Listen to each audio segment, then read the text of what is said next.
Well, hello everybody, this is Tim Green with the Rattle Magazine. Welcome to your critique of the week. It's Friday, March 21st. Is it the first day of spring? No, yesterday was the first day of spring. Well, welcome nonetheless. Happy spring to everybody. Let's see, who do we got in the house today? Let's see, Mary Lisa DeDiminishes is here. Janet McConaughey, good to see you. MF Alderman. Brian O'Sullivan is here. Hey, Brian. D. Coleman here. Holly York. David Boos. Nikki Fryer's here. Dr. Q. Bethany Jarmel. Hey, Bethany, check out her Rattlecast episode a few weeks ago. Hillary Plattner is here. Patty Arbor. Rose Lennard. Let's see, Jamie Thomas is here. Sharon Ferrante. Hey, Sharon. Maria L. Berg is here. Tara Meslix McMahon. Steve Horrell. Tom Barlow. Lynn Schilling. Jamal Uden. Melody Bonilla. Desi Cochrane is here. Ollie Rowland. Phyllis Sherritt. Good to see you. Maney is here. Kimberly Gibson Tran. Howdy to you as well. We're going to be looking at Kimberly's poems first, actually. Let's see. CLAS is here. Winston Munn. Nancy Sabana. Clayton Clark. Jerry Stephenson. Man, that is a great crew. Katie Dozier is over there in the other room, of course. Hey, Katie. Jesse A is here. Okay, so let's see who. Anybody on Facebook yet? Cindy Putnam Guntherman. Keeping up the Facebook crowd. Thanks so much, Cindy, for being here. All right, so this is the critique of the week, and as always, what we do is talk about poems. If you've submitted poems recently, that was the whole original impetus, because everybody asks for feedback on their poems, and it's impossible. When you get 1,000 poems a day, or whatever, I haven't done the math in a while, however many number of poems we get a day, you can't really reply to each one. You can read them and click yes or no, and that's basically as much time as we have. But if we make it public, then everybody can learn, and we have a lot of learning, and it helps everybody. So the benefit is massive if we do it publicly like this on the Critique of the Week. So if you would like to have your poems critiqued, it's not just us pulling random poems out of submissions. We are, there's a submission category. If you go to rattle.com/page/critique, or just find that Critique of the Week in the menu under contents. You can find the Critique of the Week submission portal. Just send 1 or 2 poems, hopefully 2. It's nicer to look at 2. And then we'll give some feedback on them. We'll talk about what works, what doesn't, give suggestions for where the poem might go. Anything we can think of that can help you out, because that is always the goal. Now, if you're a young poet starting out, of course, we always try to be kind and helpful. That's only really the goal here.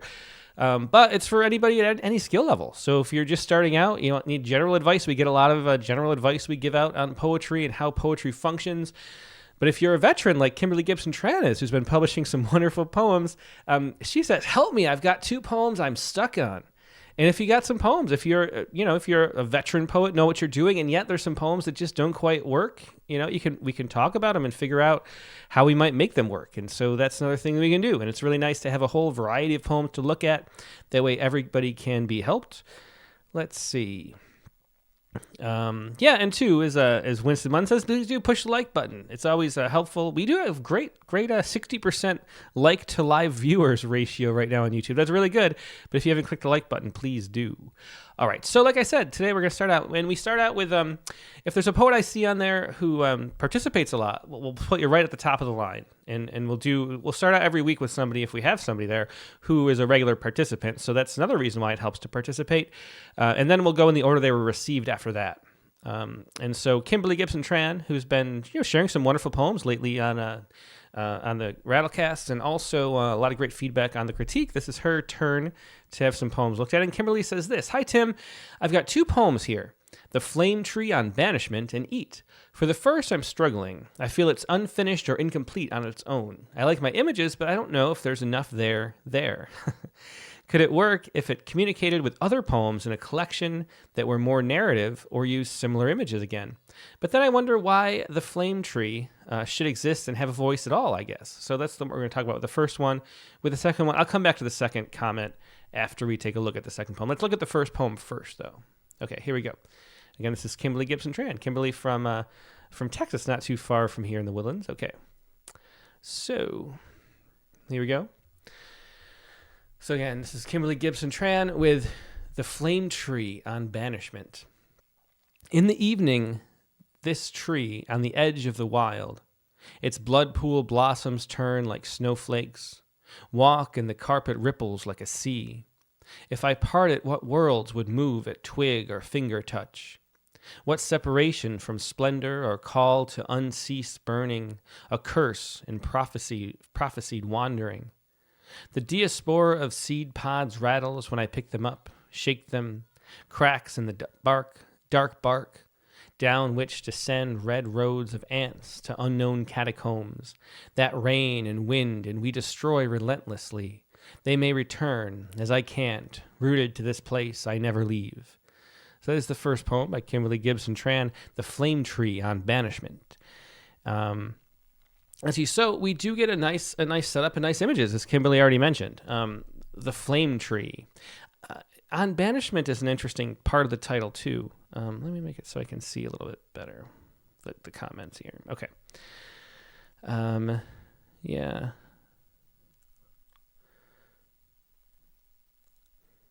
Yeah. Okay. So yeah, let's read it again a little more slowly, because there's a lot going on here, actually. The Flame Tree on Banishment. And so this feels kind of, to me, the title right off the bat feels like there's like two titles here. And yeah, as Jamie Thomas says, it's beautifully written, but I'm not sure I understand it. And that's why I want to look at it a little more closely and read it again through. But the Flame Tree, it seems like that's one title, and on Banishment it seems like another title. And I wonder, if we need both, is there a way to combine them that doesn't feel like this or this, Katie Dozier says, the poem takes off for me in the second stanza, being more rooted to the tactile sense of the seed pods. It's nice. I think I may be more up for the lingering questions of the first stanza if it actually started with a second. Okay, let's read this poem again.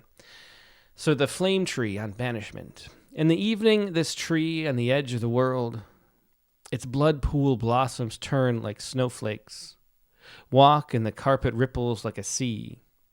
So I like the focus on the tree and that we get to be drawn into those details. The blood pool blossoms is interesting. The turn like snowflakes, I had a little trouble seeing like what that was referring to myself. Yeah. About the title, Tara Meslick McMahon suggests, what about the title, The Flame Tree, and then the first line is on Banishment? That's interesting, too. Yeah. And Winston Munn says, maybe it's me, but I seem to be missing a volta. Yeah, or some kind of turn, some kind of sense of movement. I think that's what Kimberly was pointing out in the very beginning, too. Like, she's got this image, and she doesn't know really where it's going, and doesn't feel like it's gone somewhere yet. And I think that's the case. And so we'll talk about that more. Let's keep going. Walk, and the carpet ripples like a sea. If I part it, what worlds would move at twig or finger touch? What separation from splendor or call to unceased burning, a curse and prophesied wandering? So if I part it, what worlds would move at twig or finger touch? I like that. If I part it, what worlds would move? I like that concept. And there's something to me, I don't know. I feel a sense of emotion at the edge of my kind of understanding. Like I feel like there's something there. I'm not quite sure what it is, and I think that the heart of what it is here, and it's the idea of changing worlds somehow. So I think that. But then the second section, the second question here: what separation from splendor or call to unceased burning? A curse and prophesied wandering. I'm not following this question. And I feel like maybe, this question was sort of opening up the problem to the poem. That was sort of, we talk about the sonnet form with the volta somebody brought up. I think it was Winston Munn maybe. And the reason why it works, we have this setup, and then we have this turn to what the poem is really about, and that's the volta, and that's how a sonnet works, that 14-line structure. And here we have, I think, the sense that there's something deeper here. And then this just isn't clear enough. So I'm not sure like where we're getting at with this. What separation from splendor to call? So who is calling to unceased burning? And why unceased? A curse or prophesied wandering? I'm just not sure what, I'm not sure how to follow this section. But then we pick up again. I like the second stanza too. The diaspora of seed pods rattles when I pick them up. And so shake them. Cracks in the dark bark, down which descend red roads of ants to unknown catacombs. So we get really good descriptions here too. I really like the unknown catacombs. The road down which descend red roads of ants. I like the roads of ants. It's a surprising way to describe that. And then to unknown catacombs that rain and wind we destroy relentlessly. They may return as I can't. And then the I can't is unclear too. Rooted to this place, I never leave. Yeah. And so, yeah. Bethany Jermel says, is this a call back to the tree of good and evil from Genesis? Jesse A, a reference to Moses' burning bush. And that's an interesting question. But see, really, so that's a good question. And maybe that's it. We have banishment. Yeah. Yeah, and as Lisa Seidenberg says, why is she rooted? We have no idea. So we just haven't really gotten the story.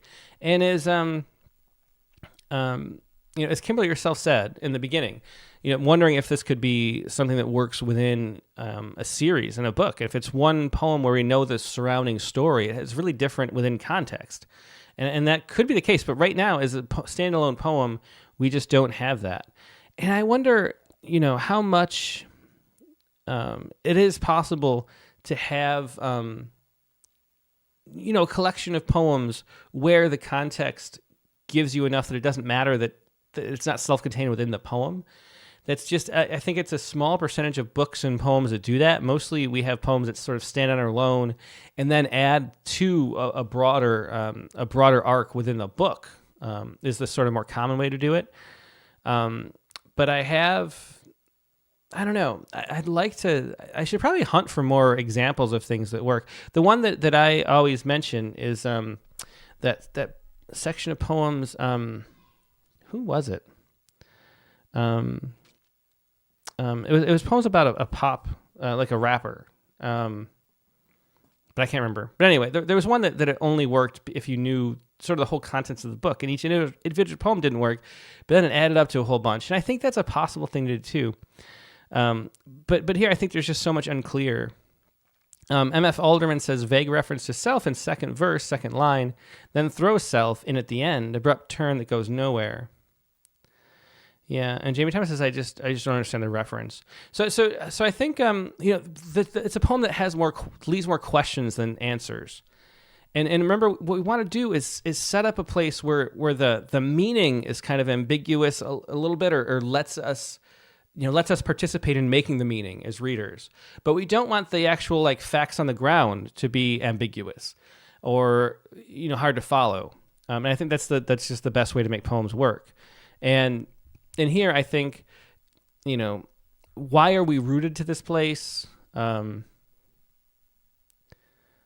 Yeah. Winston Munn says maybe the last two lines are the banishment lines yet to be written. Yeah, but why are we rooted? And what is prophesized? The wandering. Is it a biblical reference? I mean, we have the prophecy, the wandering. We talk about burning, and then there is the flame tree. Banishment is another biblical idea. So there are these biblical ideas. Yeah. Terry Miller says perhaps Deaf Republic. Does Deaf Republic work? Do poems work on their own in Deaf Republic? That's kind of interesting. I kind of feel like they do. Yeah. And could the title give context? Is Bethany Jarmel. I like to use the title to give context for a poem when it's too vague. I think it's just a poem that's not complete. And whatever it is, we haven't just put it on the page yet. So maybe this is one. I feel. I guess I didn't really talk about how much. If I part at what worlds would move at twig or finger touch, there's really something there that I felt in that part, which has to do with banishment. Maybe having banishment be the title set us up for that a little bit.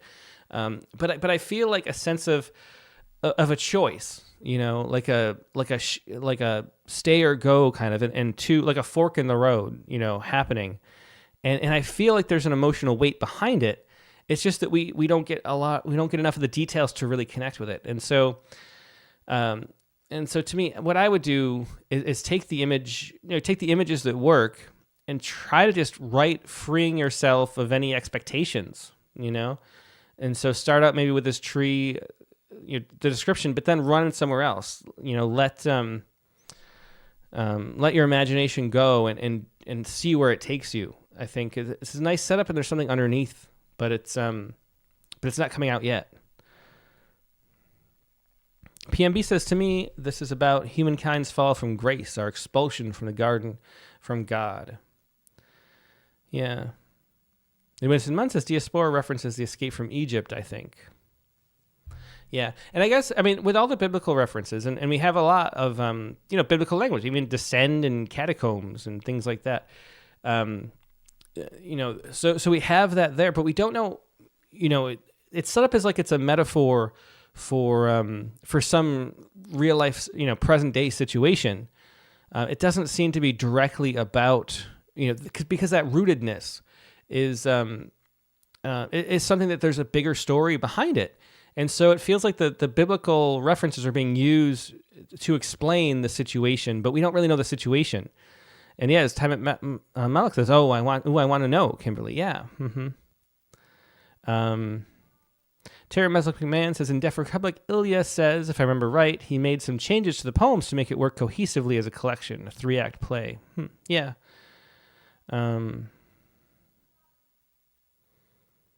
Yeah. So it's one of those poems where like line edits don't really help because I think the poem is just not really here yet. But we can point out we have really nice images.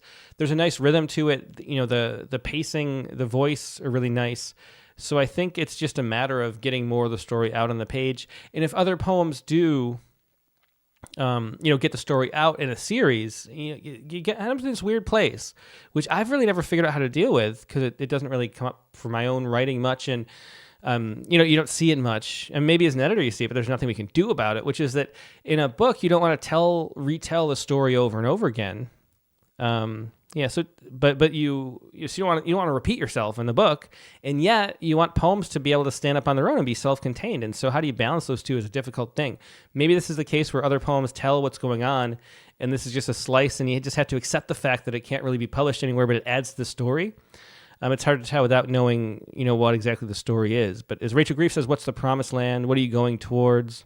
Terry Miller says Deaf Republic might be a good close study. And I don't know if Terry was the one who brought that up before, but a few people have, or that's a good possibility. It would make sense why you might want to look at that. I haven't read it in a couple years, so I can't really add more to that, but I think so. Yeah. All right, let's take a look at the other poem from Kimberly. But yeah, great details, good voice. Just a matter of getting more of the story out so we can follow along. And we pointed to those places. The rooted, we don't understand.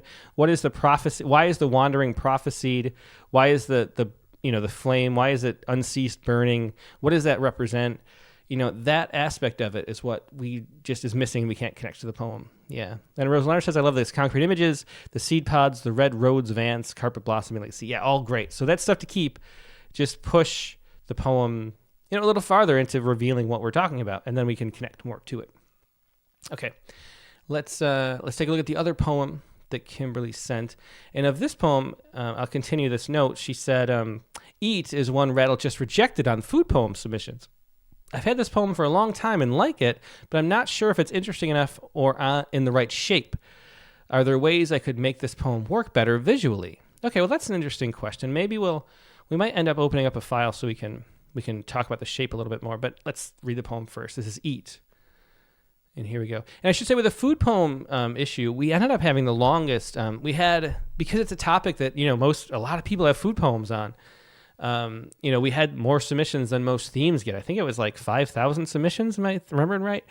And, we had to usually we try to narrow down around 20 poems for a theme, and we stretched it a little bit to like 25. And there were more, that I would have liked to publish. It was a really good and strong section. So that the competition this is one of the most difficult competitions. If you think about just the math of it, this was a difficult one to get into, where sometimes it's not, and so it just depends on sort of what you're submitting for. I think the best odds are poets respond on a slow week, that's the best chance. So anyway, here we go with Eat. Here. Eat. I was not born to the world that warps in the glass of proffered water, full of sound without meaning, cadence of jaw-thumping air, the sudden hunger to understand warm hands around mine, light, unmoving into a bowl of rice. Now and then a catch in the void, throat of wet air thrumming. Kin, kin. She is telling me kin. And again, to me, I'm having trouble, I think that very similar. I like the pacing and the way the poem is let out. There's a nice voice to it.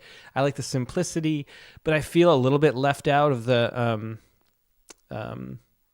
like the context and what's surrounding the poem. And we're building meaning out of the poem. We take what we can find from the poem and we try to build this entire little world of meaning out of it. And to not have the contextual clues to know what's actually going on makes it really hard to build that meaning and connect. And I think both these poems have the same thing. Desi Cochran says, pretty, but I'm waiting for the epiphany. Yeah, so eat. Let's read it again. I was born to the world that warps in the glass of proffered water. So again, great image, full of sound without meaning. And so is that a baby at the, interesting, we on the Poetry Space with Katie Dozier, the podcast Katie does, that I'm the co-host of, and we just had an episode that just released today, and there was a wonderful poem that we went over by Thomas Transtromer that had this play with sound and meaning, talking about how I can't remember the exact line. It's a wonderful poem talking about the way animals move without meaning and make sound without meaning, and the different kind of world they inhabit because of that. And that reminds me of that line a lot. And I think that, to me, I'm thinking of a newborn or a young baby that doesn't have language yet but has a sound swirling around them, but I'm not quite sure. Cadence of jaw thumping air, the sudden hunger to understand, warm hands around mine, light. There's one spot where the lack of punctuation here tripped me up a little bit every time I read it, because you have this poem that's like slowly being revealed. It's got little, you're reading it slow, these short lines, and there should be punctuation. It's not around mine light. There's something there, a comma, a dash, a new sentence, but we're missing the punctuation, which makes it feel like it's connected in a way that it's not. So I tripped over that slightly every time I read it. Moving into a bowl of rice. Now and then, a catch in the void, throat of wet air thrumming. Kin, she is telling me kin. Yeah. Yeah, as Winston Munn says, in both poems I get the sense that the poet sees and understands, but I'm left out of that mystery. And Deb T says the knot in the first line confuses me. Yeah, Patty Arbor says great ending, moving even, though not quite clear what's going on. Yeah, so again, it's hard to connect. We don't get enough of the context to connect to the details. And maybe, I think maybe Kim, if you're there, can you tell us like what this is about, and then maybe we can think of a title and like read the poem, as if what if we change the title to make it clear? Would the poem suddenly become clear? Katie Dozier says, my favorite parts of both of these poems are when they land on the more concrete side. I think we need a bit more of that balance to balance the intellectual wandering. Yeah.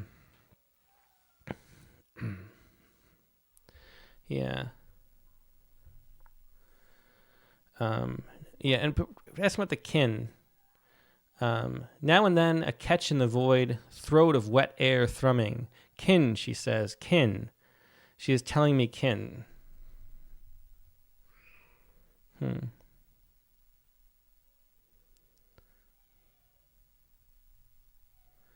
Okay, so Kimberly says this. Yeah, I'm trying to describe the feeling of not knowing another language. Okay. And so Maria Alberg adds, kin means eat, right. Kimberly says, then the slow victory of learning a word. In Thai, kin means to eat. Yeah. Okay, so that's, for me, I was going in a totally different way. I was thinking about the etymology of the word kin in English, and, and not that it means to eat. So let's see.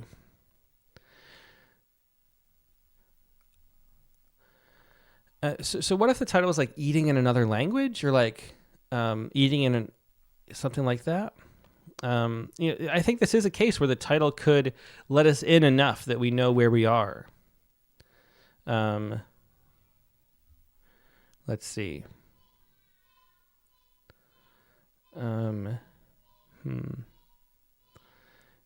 Yeah, so Kimberly says, yeah, I'm trying to describe the feeling of not knowing another language. The feeling of not knowing.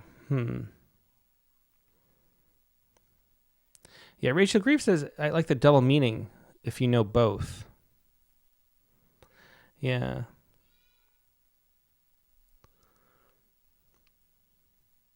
And what, if the yeah, then the rice makes more sense too, as Dr. Q. Yeah, I mean, what if the poem, what if the title is like language immersion at the Thai restaurant? And then there was a little language immersion in the Thai restaurant. I was not born to the world that warps in the glass of proffered water, full of sound without meaning, cadence of jaw-thumping air, the sudden hunger to understand, warm hands around mine, light moving into a bowl of rice. Now and then a catch in the void, throat of wet thrumming. Kin, she is telling me. Kin, to kin. Yeah, so I think that works. I think we need a little bit more to at the end, maybe. I think that to me, if we got that in the title, where we know the place. So if you say at the Thai restaurant or something along those lines, then the first half we're not lost all the way up to the rice, the bowl of rice. So we have I was not born to the world that warps in the glass of proffered water, full of sound without meaning. So we know we're at a restaurant. If we knew that, then those scenes have a lot more resonance and make a lot more sense. Desi Cochrane says maybe title Learning to Eat in and then the Thai restaurant name. That might be nice, yeah. So anyway, so having that as the title opens all of this up to our understanding, which is great. Now and then a catch in the void, throat of wet air thrumming, kin, she is telling me. And what I think is missing here, if we have a sense of who she is by describing the gesture, maybe. Like, kin, she is telling me as she, somehow motion, like describe how her appearance is. She's saying that, so then you can make the connection of what that means. Then she is telling me to kin, and I think that might be the way to make more sense, where we can see the actual person that's saying this. Then we can connect it all together. Mary Keating says sometimes poets have footnotes to clue the reader in. That's another possibility. Also, epigrams are a possibility too. You could have eat as the title, and then add it at the Thai restaurant or whatever it is. Yeah, exactly. As Rose says, as she gestures hand to mouth, something like that, like something describing that in a vivid, unique way, hopefully. And I think maybe we'll get that. Deb T says, what about calling it the slow victory of learning a word in a new language? And I think that's a nice suggestion too. Yeah. And then the whole thing can feel, metaphoric at the same time. Clayton Clark says she likes Bethany's title. Where's Bethany's? I'm trying to find it again. All right. Well, anyway, so I think that's it. So both these two poems I think we have good images, a good sense of voice, but not quite enough context for us to follow along. And I think that's just the key to it is that sense of, you know what you're writing about. And that's really the hardest thing. And it's really why we do Critique of the Week in the first place, is you always know what you're writing about or to some degree. Like you have the image in your head that you're trying to get onto words. And you have, so many things that you understand about that too. And it's really hard to it's hard to put yourself into the shoes of like ignorance about what the poem's about or what anything is about. Once you know something, it's really hard not to know it. And so, the most beneficial thing we can do is explain what it's like from the perspective of not knowing.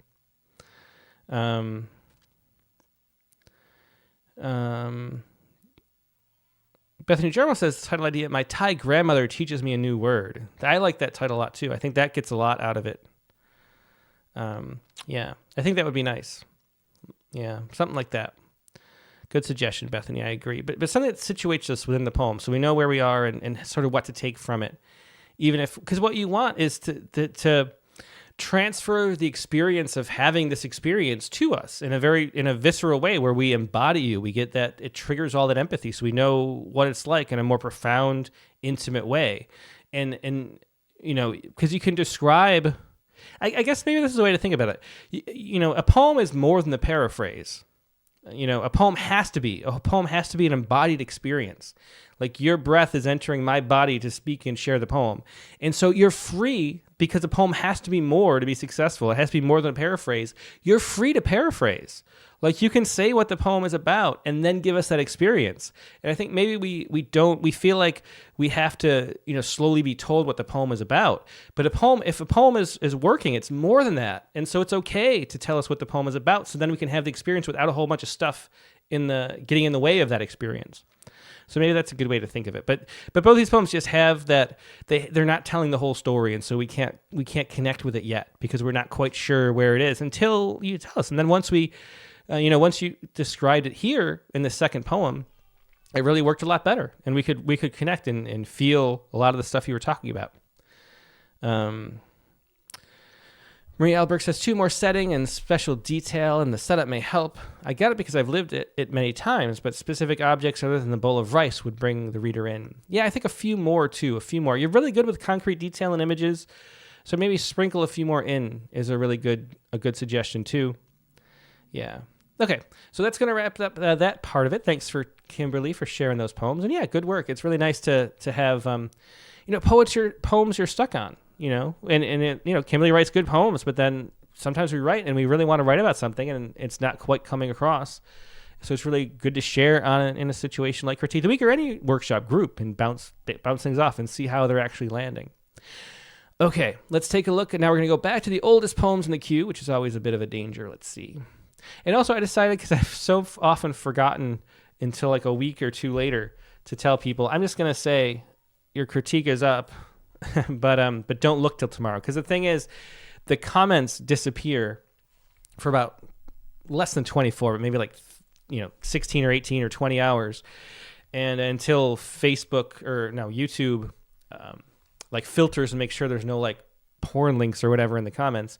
And so if I tell people that they were critiqued today, they won't see the comments. And so I try to wait till tomorrow, but then I forget tomorrow. So I'm going to change the way I do that so I don't keep doing that over and over again. Okay, let's take a look at the next poem up. And we're going back to the beginning of the queue. 2 ditties by Matt Stanley. And Matt coming from Parkville, Maryland. Looks like we have 2 sonnet-size type poems. I don't know if they're actually sonnets, but we'll see what they are. Any general questions? Oh, good. Just got some questions, too. I know these poems aren't what you typically look for at Rattle. See, there's something I'm probably going to ruffle my feathers a little bit. We'll see. They are not full of specifics, visuals, or a proper turn. These are poetry of ideas, and I really don't remember you having a discussion of that sort of thing. So this is a good topic, okay? How do we write about abstractions and big topics in poetry, expressing a point of view without seeming didactic? And thanks to everybody. If these poems are any good, it's because I've been watching Critique the Week for years. And Tim is awesome, patient teacher. Thanks. And the commentators are kind and very astute. If they suck, that's on me. Well, thanks for sharing that, Matt. It is really interesting. And that's the problem. And that's why the general advice, and it's really hard to think of poems that don't, draw you in with concrete details. I mean, even short, tiny little poems or long, thinking of examples, of poems that have profound philosophical statements, and have that, how did he put it? Abstractions and big topics, expressing a point of view without seeming didactic. It's really, I don't know. I wonder if it's impossible to do. I try to find poems that it's examples that really work without having images to draw you in, and it's really hard. And I'm not sure if it even works, if it ever works. So I'd love if you're watching it, email me some examples or leave some in the comments of poems. If you have a poem, if you know of a poem that works in the way that Matt is trying to describe it working. I've kind of been hunting them for a long time, and it's really hard to find. I think the closest, which is one of my favorite poems, so maybe this is a good example. But actually, before we do that, let's read the the first ditty, as Matt puts it, and then we'll talk about it, maybe if this is. So this is Between the Pretty Flowers. Okay, Between the Pretty Flowers. There is a friend whose knife will swiftly cut the very heart of hope from in your breast, whose sterling blade and steady hand will put that heaving, hollow gourd aside to let it heal upon the bedrock of her garden, anchored to the crusty ocean floor, with brilliant skies and bending trails that beckon, where starlight sews and stitches what's been torn. If you should ever call for her by name, beware the sting and sorrow in her fields, buried in the furrows with the grain. That's where you'll reap the sturdiest of yields, and pay her price. She'll pull you by the roots and shake you when you bend to harvest truth. So that's interesting. So this is not the kind of it's sharing an abstract kind of broad philosophical or moralistic concept, but it is rooted in images. We have the pretty flowers to start with. We have the knife. We have the hope is a breast. We have the sterling blade, the steady hand, the hollow gourd. We have all this stuff, and so it is building. It's not the kind of poem I was thinking referencing, but just to finish that thought though, and let's just do this. It's I'm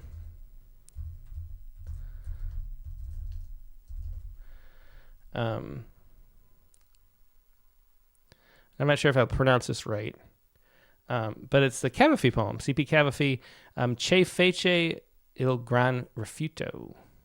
It's the great refutation, the great no. For some people, the day comes when they have to declare the great yes or the great no. It's clear at once who has the yes ready within him, and saying it, he goes from honor to honor, strong in his conviction. He who refuses does not repent. Ask again, he'd still say no. Yet that no, the right no, drags him down all his life. And so that's a poem that I think of all the time. This actually came, it was Jane Hirschfield who suggested this poem. She's a good poet to look at if you want to see poems that work on this more of a, like poems as sort of proverbs and more distant from the image, and this is the closest a poem comes to not really having images and really, really working, I think. And Jane does this sometimes too. She tends to have, a few little images with a lot of statements like this in her poems. But I think this poem works because, I guess it goes back to what poems are actually doing and how they're creating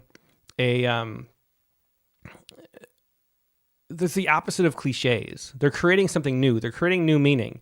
And because this idea is something that you haven't really encountered before, the Cavafy, there is this great yes and this great no. It's saying yes to life or saying no to life, which you can see. Like you can plainly see that in people's choices and what they do with their lives. There's some people who say no to life, and that the no is right for them. Like that idea that the right no could drag him down all his life, but you see it all the time. And because that's a non-cliched thought, it works as just a thought in a poem because it's something that's really original, to put it that way and to think of choice that way. And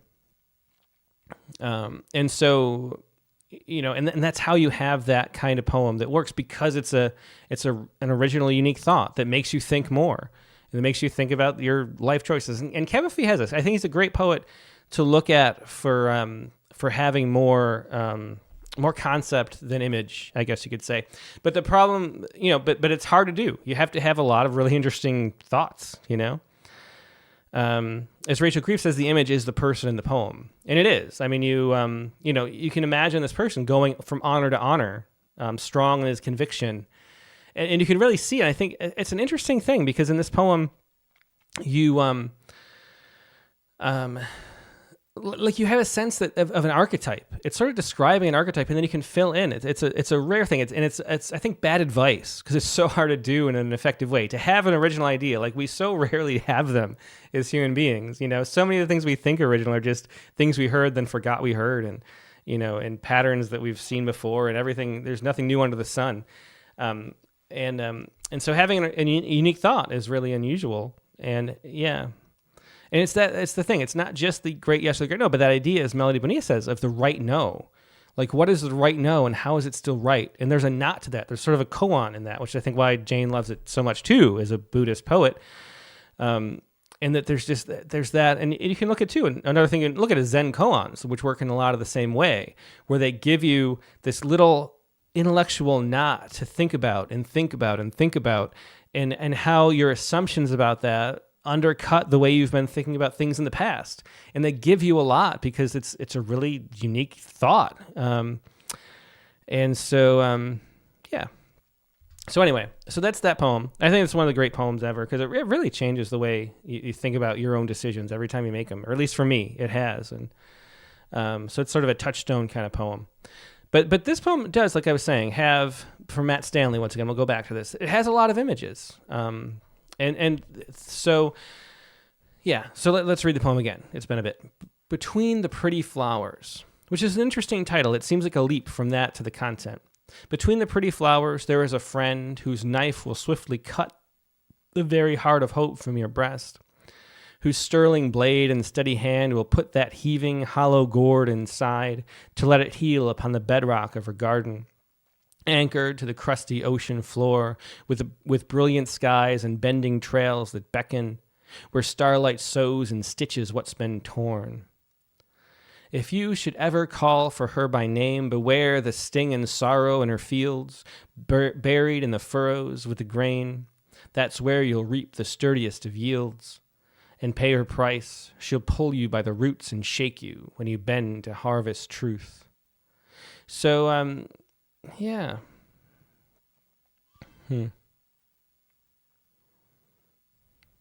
Ali Roland says it's a surprise that pulling the heart out is a positive thing to let it heal. Perhaps that could be the turn or volta later on. Yeah. Bethany Urba says Pretty Flowers feels very young to me, almost childish. Between the Pretty Flowers. So I like a lot of this poem. There's a way, though, that it stays a little flat on the page and doesn't, there's a lot of times where poems, just don't quite stick in the mind. And here I think that is, and I think it's because of the, because some of the phrases are just a little too general. And, the very heart of hope from in your breast, there's the hope and breast are kind of melodramatic type, but also vague and general type language.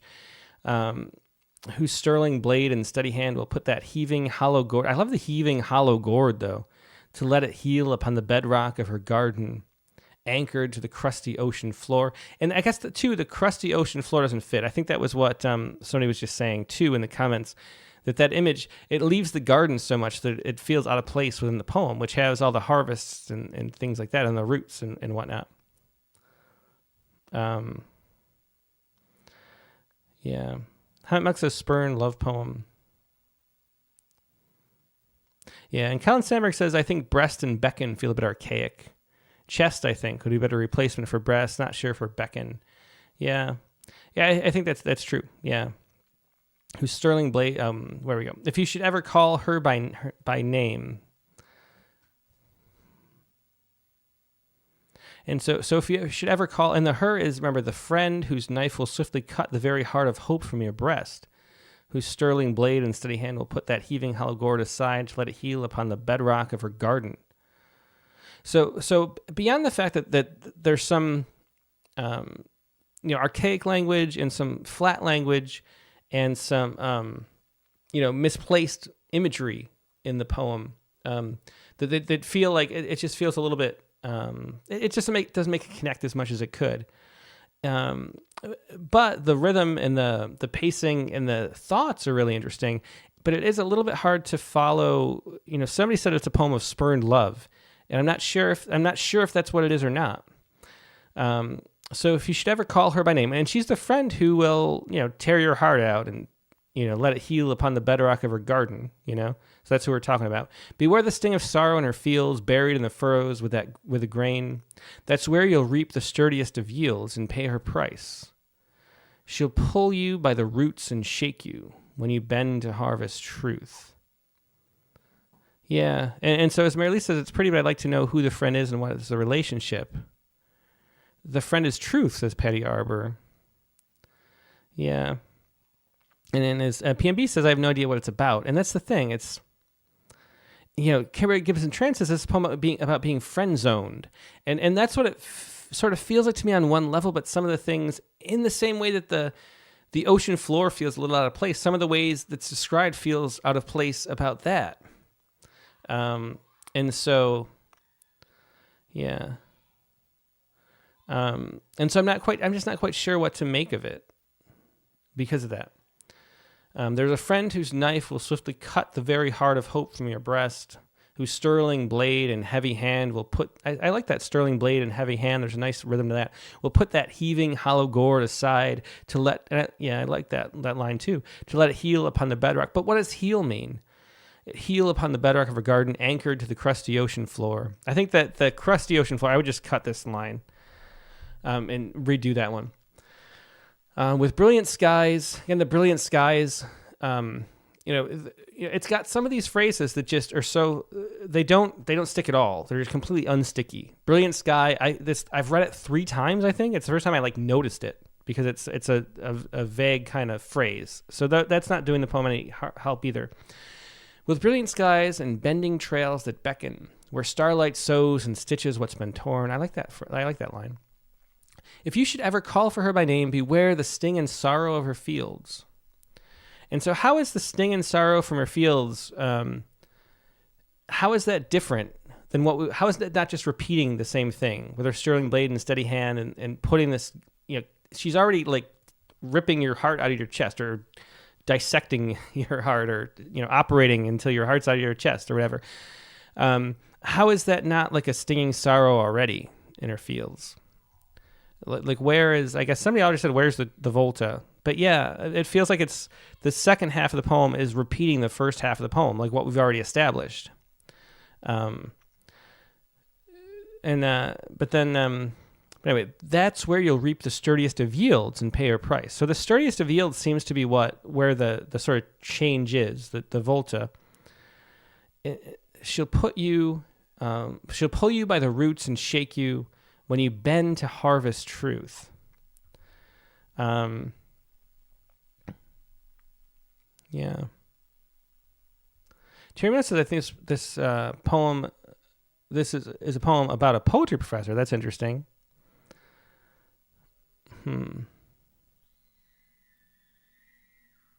Yeah. Rosner says the sonnet is driving the poem rather than the other way around.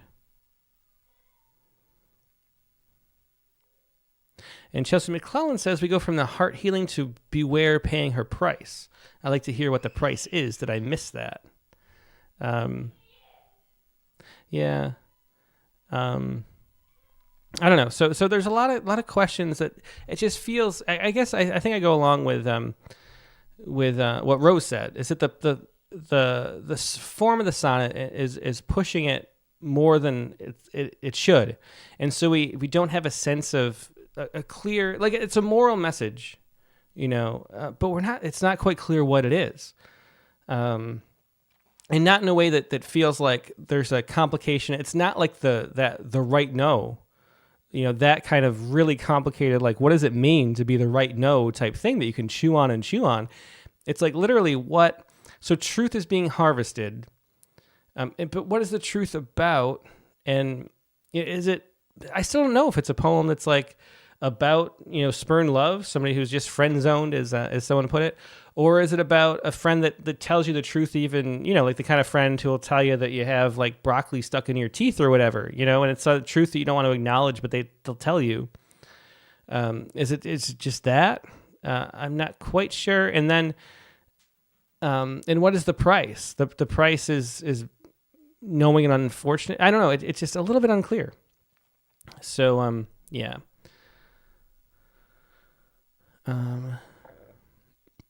Kimberly Gibson Tran says we need more Shakespearean discipline to the metaphor structure, maybe. Should we look at a Shakespeare sonnet? That's interesting. And And D. Coleman says, could the friend be a gut reaction? Is there a sonnet somebody wants to look at, a Shakespearean sonnet?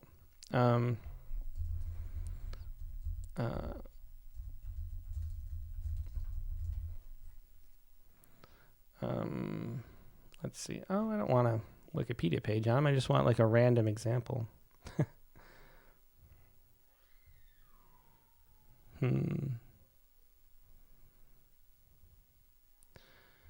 Okay. Okay, here's a random sonnet. Well, I don't know. I don't know if that's going to be helpful. Let's see.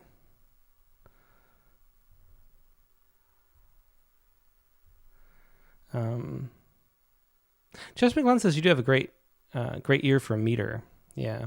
I don't know if we have time. We don't really have time to go through another sonnet. I think we'll just move on from this poem. We spent a lot of time on it. Yeah. But because the problem is I can't think of a sonnet. So Desi Cochrane suggests sonnet 71.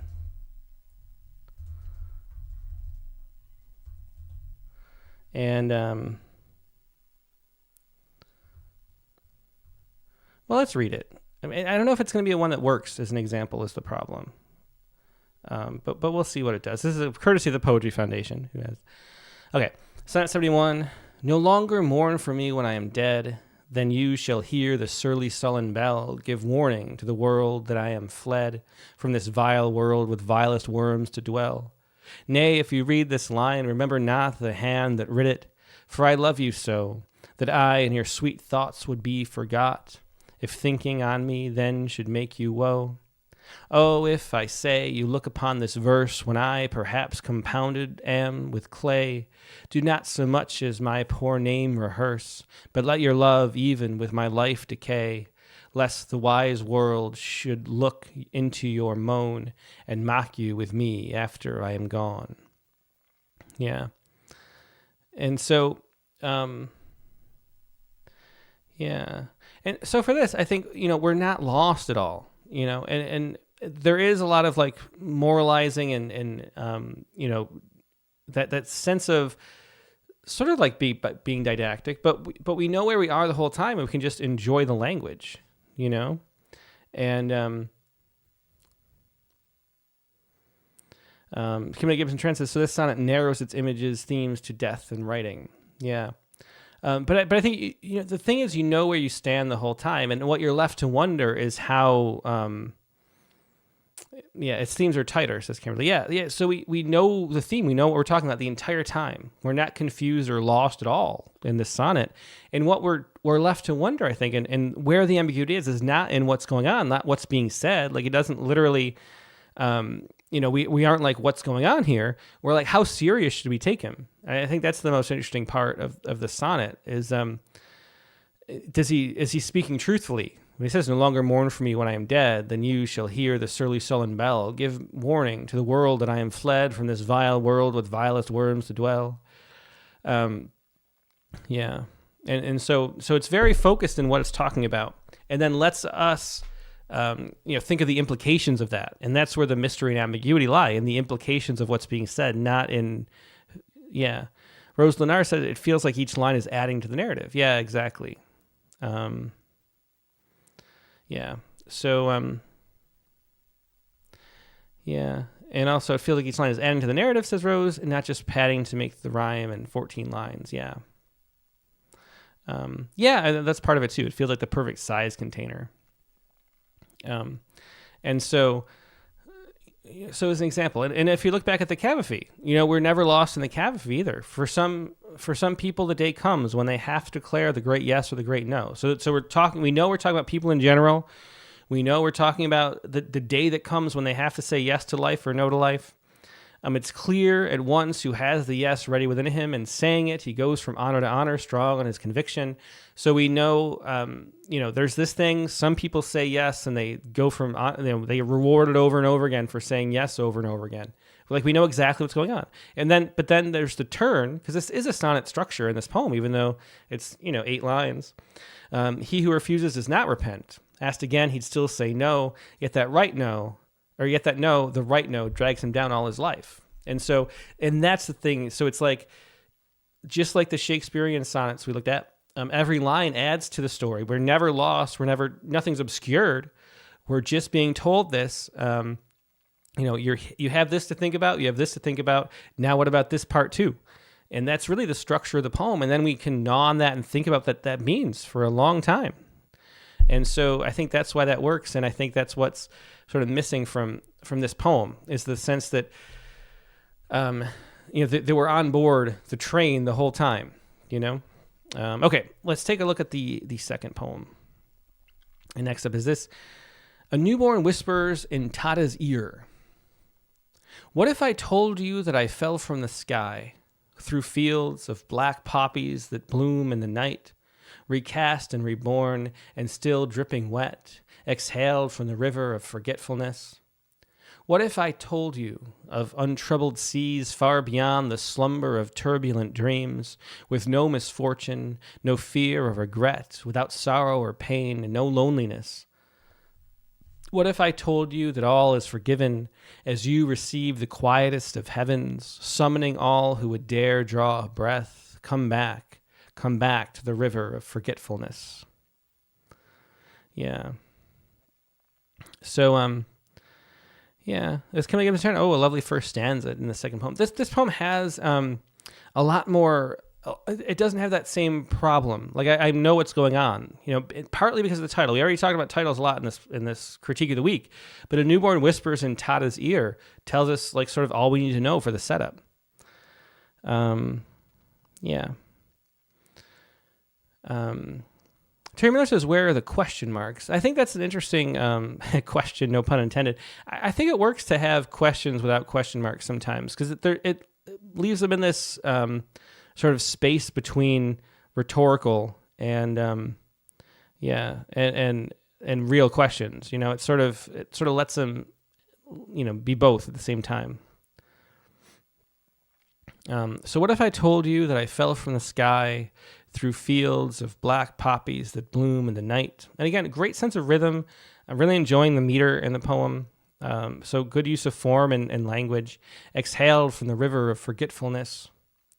And I really like that beginning too. I think it's a really great first stanza. They're very vivid. And what if I told you of untroubled seas far beyond the slumber of turbulent dreams, with no misfortune, no fear or regret, without sorrow or pain and no loneliness?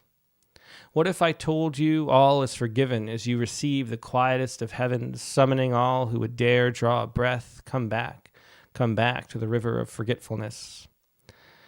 Yeah.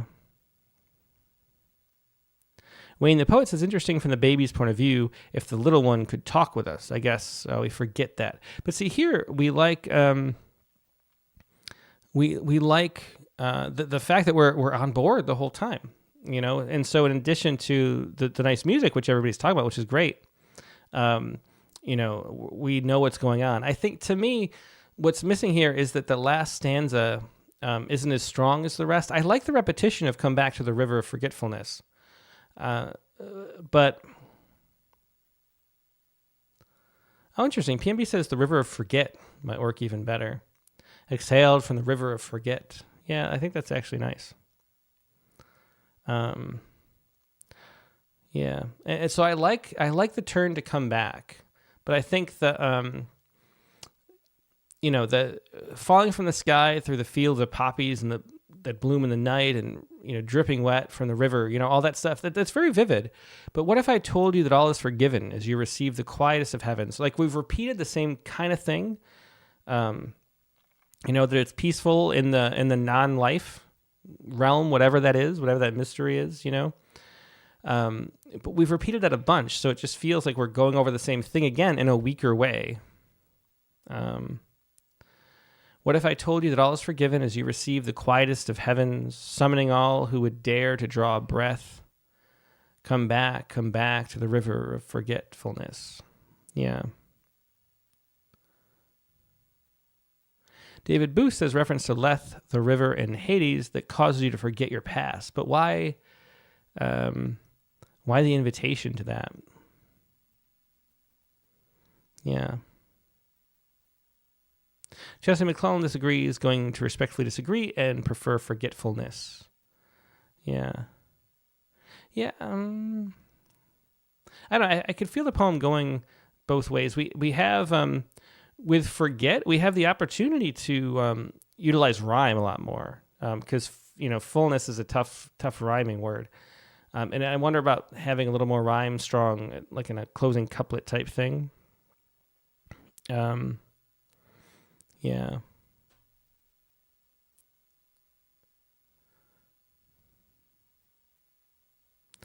Maria Burke says the opening is Icarus, so there's multiple mythology references.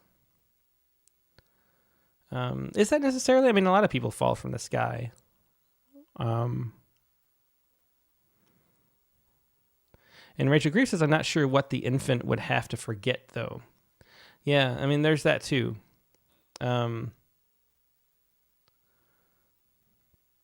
What if you looking back at this Shakespeare, what Shakespeare has is with the rhyme too, everything feels inevitable, and it feels so locked into place, which is why that poem is timeless. And here I think partly because as Terry Miller says, the near rhyme is throughout this poem.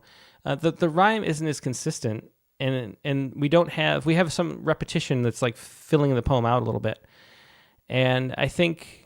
I don't know. There's something that doesn't quite add up and click in the same way, even though we're on board the whole way. Rosenard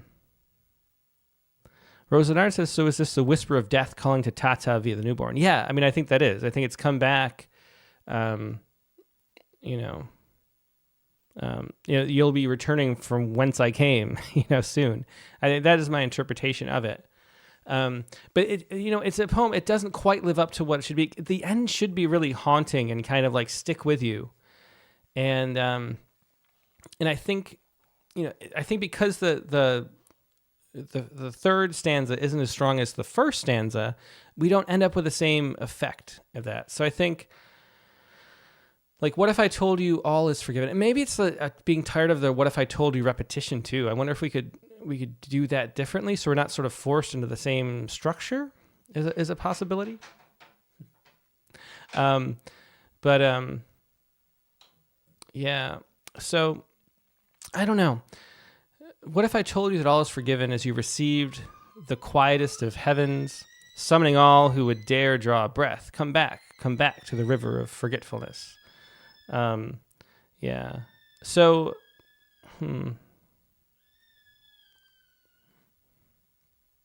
Yeah, as Desi Cochran says, I think this is a great explanation of the poem. I love the first stanza. I forget the second one entirely, and wish the third was more haunting. Yeah.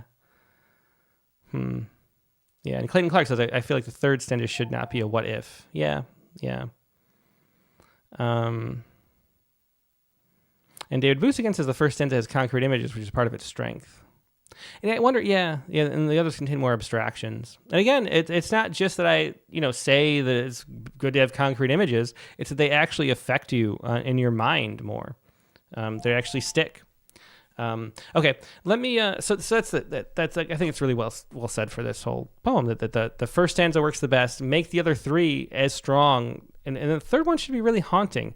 And it's close to being a really great poem. I really love the ideas of it. Love the rhythm and the music of it. It's coming back to the river of forgetfulness. I think it's great as a last line and then something to be repeated. I think that's great. So so it's really close, but it's just not. The second two stanzas are not as strong as the first, and if they were, I think it'd be great. So and bring in those concrete images to do that. Okay, let's do one more submission really quick. It's been two. Poets with some poems, a lot of poems to talk about. I want to make sure we get to an extra one though before we go. And last but not least, we'll do because if we do two a week, we're gonna be buried in poems eventually. There are two poems from Brenna Farrell. No questions or comments. These are from October 27th, so we'd love to catch up more. The Warrior and the Dragon for Heroes. Oops, wrong button. The Warrior and the Dragon. The brave warrior came into that dark space, the space that light hadn't touched for so long that the walls seemed to cry out with joy when he entered. The darkness shook, screamed in pain as the light clashed with it. The mighty fighter, the noble protector, struck that darkness keeper that cared none for the world. The steady steeled storm of a man, sturdy, stood and continued to stand until he finally fell with his fiery enemy into death. So again, here, I think we had the talk already about, just now why concrete images and details are important.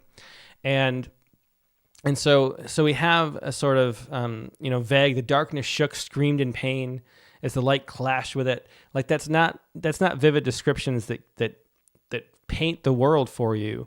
They're sort of generalized descriptions, which makes the poem not quite come to life. It's called The Warrior and the Dragon. And so how can we describe that clash between, I think the lightness and the dark is the most interesting part. How do we describe that in really fresh and interesting ways? Make it new is, the Ezra Pound's dictum. And, adjective heavy, as Rose Leonard said. And the problem with adjectives is that they're sort of already cliches. Like they're descriptive cliches. They're things you already describe this as this, and it doesn't have the vividness of coming up with new descriptions and images. But I like the poem takes off a little bit in the last stanza, though. So we have a sort of vague descriptions of the warrior and the dragon. The brave warrior came into the dark space, the space that light hadn't touched for so long, that the walls seemed to cry out with joy when he entered. The darkness shook, screamed in pain as the light clashed with it. So we don't really have anything concrete or vivid here up to this point. The mighty fighter, noble protector, and they're just descriptions, adjectives, struck that darkness keeper that cared none for the world. Again, we don't have anything. But here, the steady steeled storm of a man sturdily stood and continued to stand until he finally fell with his fiery enemy into death. So I think there's a little bit too much alliteration, but I think it's the right direction to play with that alliteration, and I think it makes for the most interesting stanza there. Like the steady steeled storm of a man is nice. I think going right to the ST alliterations again makes it too much, as somebody pointed out. But I think leaning into playing with words and playing with language is where to go to make the poem come to life and be interesting. And so I think, lean into that, do that a little bit more consistently, and vary it, One of the things you might like to look at is alliterative verse. Alliterative verse is the original, English, Old and Middle English type of form of poetry, and that's uses 3 pieces of alliteration per line, and so it ties the poem together that way. So check out that as something, especially with the subject matter. Sir Gawain and the Green Knight by Anonymous, who we don't know who wrote that, but go read Sir Gawain and the Green Knight, and I think you'll enjoy that, and look at the details. I shouldn't do this, but let's look at Sir Gawain and the Green Knight for a second. It is written in alliterative verse, right? Let's see.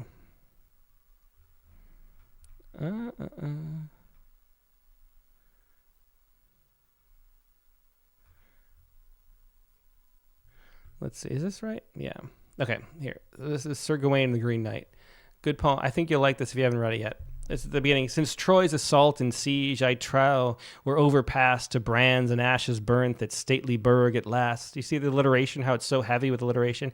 And he, the traitor proved for treason that he wrought, was filthy, or fitly tried and judged, his fortune elsewhere sought, the truest knight on earth, Aeneas, with his kin, who vanished provinces and did, as princes win of all the westerly isles, the wealth and worth allay.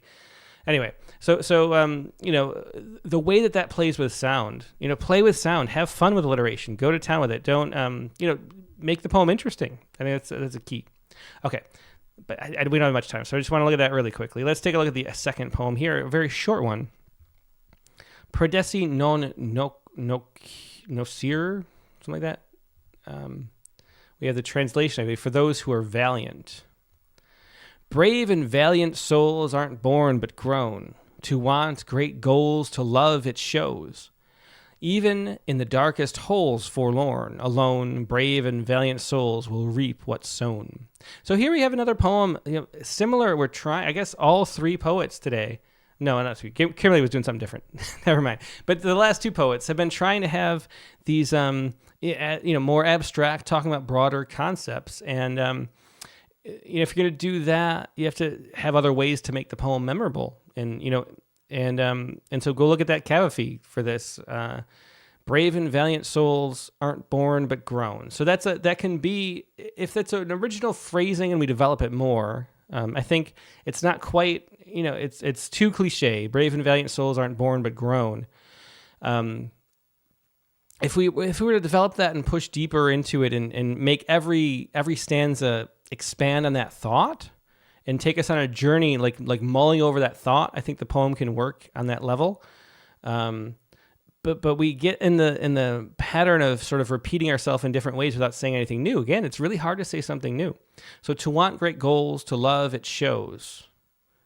Even in the darkest holes. So we have the goals, holes, rhyme. So we're playing a little bit with rhyme. We have souls. So there's that rhyme there. Forlorn alone. Brave and valiant souls will reap what's sown. So again, and it's not developed in a way that lays itself out in every step along the path. Like you're laying out this paver stones for a path, and every time you get deeper into the woods, kind of, that's the feel you want to have in a poem like this, where you're expanding and making us think more about this concept, especially if you're laying out a sort of a general concept that we've heard before, that, braveness isn't born but grown. You have to be expanding that and surprising us with it and finding a way to make it more vivid every time you go. And, so it's pushing it forward, not just repeating it in the same place that's going to make the poem come to life. And so how can you do that? I don't know. It's a really hard poem to do, but and look at how Cavafy does it in The Great Yes, or the Grand Refutation. And that's the kind of way the poem has to operate to work on that level. Okay, so I think that's going to wrap up the critique for this week. I haven't read enough comments about this.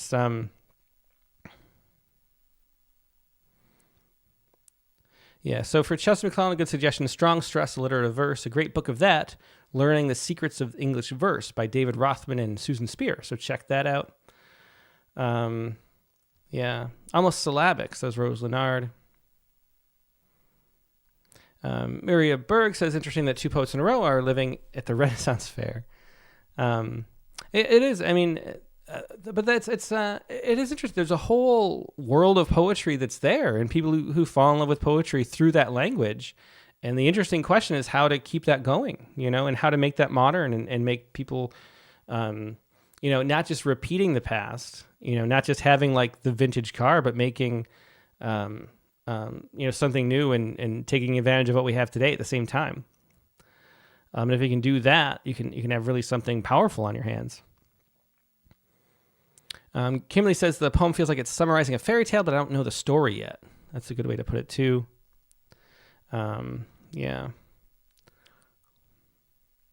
Fronte haikuifies this. David, storm of a man, I add more rum to the sangria. And then Desi Cochrane says, Sharon, you're so good at this. And Sharon is. That's actually a really great haiku. I'll say it again. David, storm of a man, I add more rum to the sangria. That's great. Okay. Well, thanks for sharing that. Yeah. Okay, so that's going to wrap up the show today. Thanks, everybody. Hope you enjoyed and learned from this process. As always, hopefully it's just fun sitting around talking poetry. We always do enjoy it. We mentioned on the Poetry Space already that the Poetry Space just released. That's Katie Dozier. That's our new episode that I co-host with her. If you go to the Poetry Space at anywhere you get your podcast, you can hear that and hang out with us for another hour, learning just what we do with these poetry duels is just take random poems, dive in, go head to head and see who wrote a better poem on page 33 or whatnot. And it's really fun to take a look at poems that way and talk about them in an honest way, which I think, the reason why we do those is because there's a real problem with not being honest about poems, and we talk about why in that episode. So check that out. Also, you can hear us poorly reading some poems sometimes that we haven't read before because it's a surprise in every page turn. All right, so that's going to be wrapping up the critique of the week for this week. Now, the guest on the Rattlecast coming up is going to be... let's see. The guest in the Rattlecast is going to be Tiana Clark. And Tiana is the 2015 Rattle Poetry Prize winner for that wonderful poem Equilibrium. Go read that. She published a chapbook called Equilibrium after that from Bull City Press, then another great book to much acclaim. This is her second full-length book, Scorched Earth, that just came out, again, to a lot of acclaim. She's a wonderful poet. That's Tiana Clark. The prompt for this week was to... Let me look up the prompt really quickly. I do think the website is almost fixed. It's almost up to... Well, it's very fast, but it's... We get most of the bugs worked out now. We can do some of the cosmetic things we wanted to change. But anyway, the next week's prompt is write an ekphrastic poem based on a work of art by an artist that shares your first or last name. And so going to be more challenging or more open-ended for some than others. But that's inspired by Stephen Gibson, who does so much with ekphrastic poetry, last week's guest. And the challenge is to find an artist that shares part of your name and do an ekphrastic poem based on that. You can include a link or something to the artwork itself so we can see it when you submit for the prompt. I don't think we definitely wouldn't publish the poem, but we'd publish a link to where it was with the poem itself. So try that out. That's your prompt for this week. Once again, the guest is Tiana Clark, Rattlecast 286, Sunday, March 23rd, the regular time, 8 p.m. Eastern, 5 p.m. Pacific. I hope to see you there. Hope you have a great weekend in the meantime, and we'll talk to you later. Goodbye.